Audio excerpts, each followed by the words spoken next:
Les témoins de Jéhovah croient-ils qu'ils seront les seuls à être sauvés?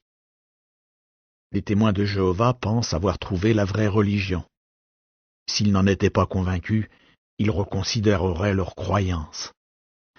Comme bien d'autres croyants, les témoins de Jéhovah espèrent être sauvés.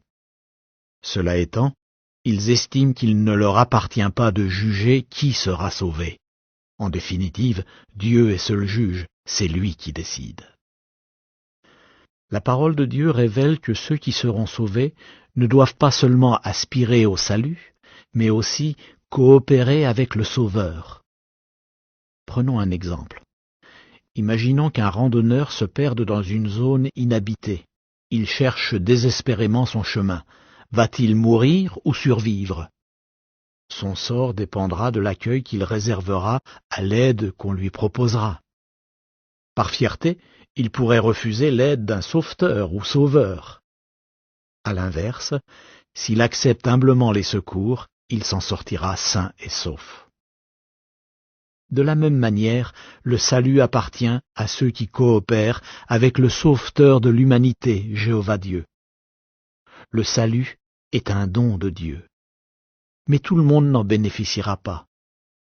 Jésus, le Fils de Dieu, a dit « Ce ne sont pas tous ceux qui me disent « Seigneur, Seigneur » qui entreront dans le royaume des cieux, mais celui qui fait la volonté de mon Père qui est dans les cieux. » Matthieu 7, verset 21.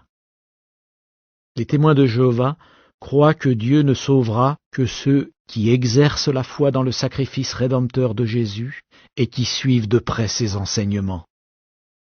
Examinons 3 conditions importantes pour obtenir le salut, d'après ce que révèle la parole de Dieu. Premièrement, par là tous sauront que vous êtes mes disciples si vous avez de l'amour entre vous, a expliqué Jésus à ses compagnons. Jean 13, verset 35. En donnant sa vie en faveur d'autrui, Jésus a lui-même fait ressortir l'importance de l'amour. Ceux qui aiment leurs semblables font preuve d'une qualité indispensable au salut. Deuxièmement, je leur ai fait connaître ton nom, a déclaré Jésus dans une prière adressée à son Père. Jean 17, verset 26.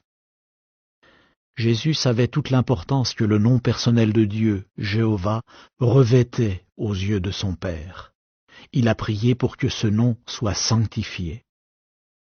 Pour sanctifier le nom de Dieu, il faut entre autres connaître ce nom, lui accorder de la valeur et le considérer comme saint. Ceux qui aspirent au salut doivent, comme Jésus, employer le nom divin. Il leur faut également enseigner à autrui le nom et les qualités de Dieu.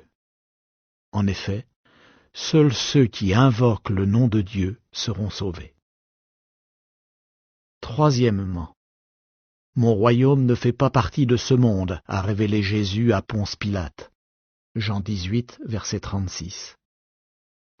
Peu de gens aujourd'hui font réellement preuve de foi dans le royaume de Dieu, ou gouvernement divin dont Jésus est le roi. Ils placent plutôt leur confiance dans des institutions humaines.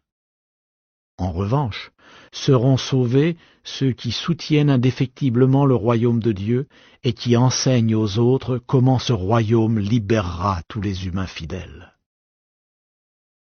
Après avoir eu connaissance de certaines conditions nécessaires au salut, des disciples de Jésus se sont exclamés « Qui pourra être sauvé ?»